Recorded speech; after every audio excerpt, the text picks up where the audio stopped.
What I found for me is that stone works with the tempo of my mind. Wood, for me, was too fast. Even clay's a little too fast for me. But with stone, and only using mallet and chisel with stone, it is a very slow and intimate process. I'm aware of every tap on the stone, I'm aware of every hit, I'm aware of every little piece of the stone, or big piece that comes off. And I'm aware of the sound and the connection. What I really love about it is that I have to hold that image there that much longer, because it might take me 2 months to pull it out. And every day it just changes and alters, and you slowly start getting to that place where what you wanted to create. And for me, it's only in stone that I've been able to do that because of the natural, wonderful hardnesses of stone.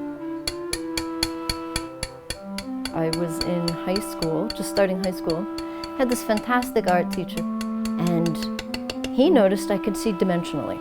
So I can actually take a shape and move it around in my mind. I owe it up to him to get the mallet and chisel in my hands. So I have that connection. I've had that relationship now since my early teens.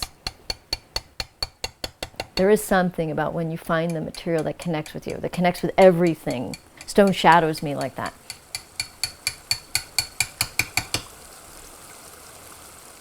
The chisel and the mallet, it's just this bridge between your mind and the material in front of you. I like to think things out even in stone. Another reason I love to carve with mallet and chisel is that I can actually do entire pieces with just 1 or 2 chisels and 1 hammer. I don't need a lot of tools. What's amazing about them is that they've pretty much have stayed the same over thousands of years. I still use a point, a tooth, and a flat chisel to carve dimensional stone as it was done throughout history. Most of my work is custom commission. I love detail items, so this is the chance for me when I get to carve things like can openers or slate clothespins or just elements, small elements, and that's kind of how I just work out my ideas. I'm just creating very, very mundane elements and just bringing them to life in stone. So that's my work that I will always stretch to do, and I'll always find time to do it. There's a crossover, obviously, with the work that I'm commissioned to do. It's not just coming up with ideas. I love when someone walks in the door and really wants something that I never thought about in stone carving.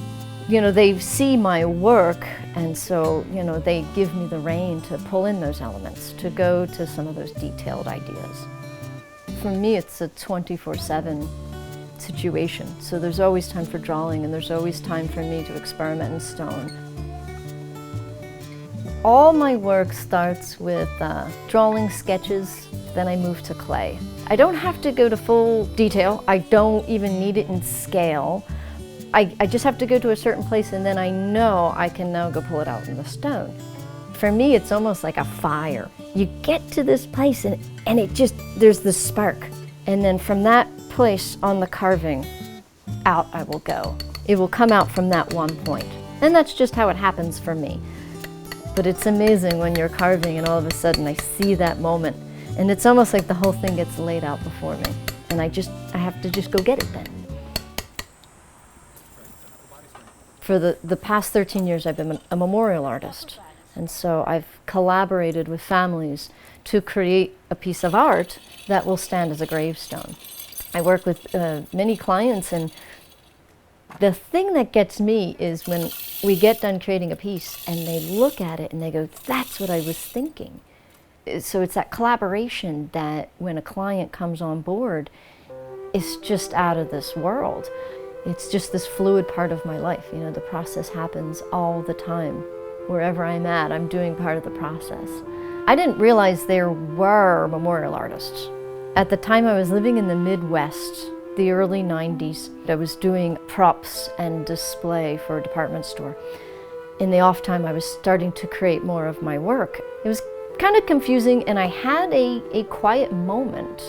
And in this quiet moment, gravestones came to me. As a young kid, I loved the relief carving on them. I moved back to the East Coast, and continued to do the props and display for the department store and continued to pursue my interest in relief carving. I ended up in Rhode Island visiting a friend, and I was in a graveyard. Ran into these two guys, and they were there. I was photographing just to take more examples of relief, and they were photographing, and we struck up a conversation, and they told me about a gravestone conference that was happening in Providence within the next month or so. Took vacation from work, came up, stayed in Providence for a week and did this conference, and lo and behold, there was this amazing, beautiful woman named Karen Sprague who was in the burial ground carving a gravestone as a demonstration. And she's carving it with mallet and chisel. It blew my mind. We still laugh about it today. I couldn't even speak to her. I was so blown away by what she was doing. I sat next to her the entire day. I went back to New Jersey and I wanted to just find out where she was getting her chisels. So I wrote her a note and she wrote back. She said, if you're serious about this, I need somebody to carve sculpture. So I gave 2 weeks notice at my job and I moved to Rhode Island. We did start talking and we created a friendship and some amazing carvings together for the past 13 years. I've met many other gravestone carvers in the state, and I'm still blown away by what gets created here in the memorial arts. I'm trying to redefine some of this memorial art. Instead of being flat and upright with letters, I'm designing elements more sculpturally that also can stand as a memorial. We all have this. Everybody's got this. No matter what you do, whether you're an auto mechanic or you're an elementary school teacher or you happen to carve stone. And it's really neat. There's no secret to life except have you stopped enough to listen to it and pursue it. Stone truly is my love, truly is my passion.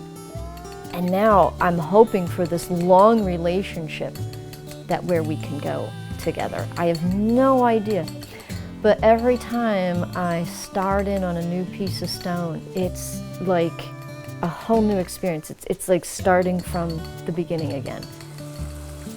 Even a stone that isn't worked, whether it is the foundation of a house or a large old gristmill stone, it has these stories, and it has this energy that is overwhelming. Stone just has so much to say. We just have to listen to it, that's all. I hope it never really shows me and it just keeps me going for the rest of my life, searching for it.